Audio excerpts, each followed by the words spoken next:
इतिहास के एक नए सेगमेंट मध्यकालीन भारत के इतिहास को पढ़ना प्रारंभ कर रहे हैं। मध्यकालीन भारतीय इतिहास देखिए, जो मध्यकाल है, मध्यकाल में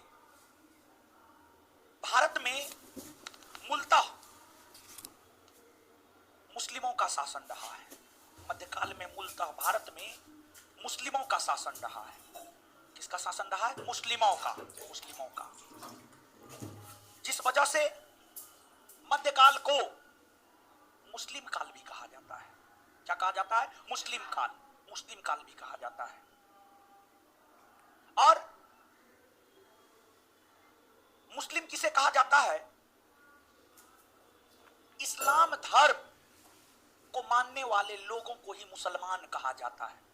इस्लाम धर्म को मानने वाले लोगों को ही मुस्लिम या मुसलमान कहा जाता है। तो मध्यकाल में मुस्लिमों का शासन रहा है। जैसे भारत में इल्तुतमिश का शासन रहा है, अलाउद्दीन खिलजी का शासन रहा है, फिरोज शाह तुगलक का शासन रहा है, सिकंदर लोदी का शासन रहा है, बाबर का शासन रहा है, हुमायूं, अकबर, जहांगीर, शाहजहां, औरंगजेब का शासन रहा है। ये सभी मुसलमान थे। और मध्यकालीन भारतीय इतिहास में इन्हीं सब लोगों का शासन रहा है। जैसे प्राचीन भारतीय इतिहास में जब हम पढ़ाना प्रारंभ किए होंगे, हम आपको सिलेबस लिखाए होंगे, निश्चित तौर पर लिखाए होंगे। उसी प्रकार से अगर बात मध्यकालीन भारतीय इतिहास की करें, तो जो मध्यकालीन भारतीय इतिहास है, इसको पढ़ाने से पहले इसके सिलेबस से हम आपको अवगत करवा देते हैं। इसमें मूलतः 9 से 10 चैप्टर बनता है। 9 से 10 चैप्टर मध्यकालीन भारतीय इतिहास में जो है आपको बनता है। 9 से 10 चैप्टर है मध्यकालीन भारतीय इतिहास में। और देखिए, मध्यकालीन भारतीय इतिहास कुछ परीक्षा के लिहाज से महत्वपूर्ण है और कुछ परीक्षा के लिहाज से महत्वपूर्ण नहीं है। यहां पर फाउंडेशन बैच है, इसमें कोई स्पेसिफिक परीक्षा को तो टारगेट नहीं कर रहे हैं, इसमें तो हर परीक्षा को टारगेट करके बताना है।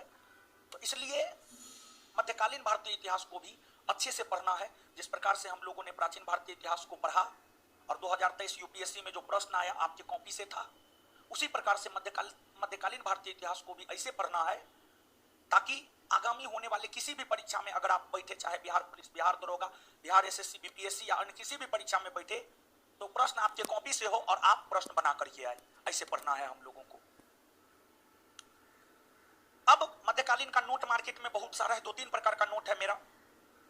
तो आप फाउंडेशन बैच में पढ़ते हैं, आप कोई नोट नहीं लीजिएगा। जो नोट बोलेंगे वो लेना है, ऐसे नहीं लेना। अपने मन से कुछ भी नहीं उठा लेना है। अपने मन से उठाइएगा तो इसके भागीदार आप स्वयं होंगे, हम इसके भागीदार नहीं होंगे। तो पढ़ने से पहले सिलेबस से अवगत करवा देते हैं। देखिए, एक बात तो स्पष्ट हो जाना चाहिए कि मध्यकालीन भारतीय इतिहास में हमें पढ़ना किसके बारे में है? तो पढ़ना मुस्लिम शासकों के बारे में है। पढ़ना मुस्लिम शासकों के बारे में है। और मुस्लिम कौन थे? इस्लाम धर्म को मानने वाले लोग मुस्लिम थे। तो हम जो मध्यकालीन भारतीय इतिहास पढ़ाना प्रारंभ करते हैं, वह इस्लाम धर्म के उदय से, इस्लाम धर्म के उदय से हम आपको पढ़ाना प्रारंभ करते हैं। तो मध्यकालीन भारतीय इतिहास के अगर सिलेबस की हम बात करें, तो मध्यकालीन भारतीय इतिहास का जो सिलेबस है, यानी पाठ्यक्रम है, सिलेबस है जो पाठ्यक्रम है, इसके अंतर्गत पहला चैप्टर हम पढ़ाते हैं आपको। देखिए, हर बैच में हर तरीका से अपना पढ़ाते हैं। जैसे टारगेट बैच में सबसे पहले पढ़ाते हैं मध्यकालीन भारतीय इतिहास के स्रोत। तो आपके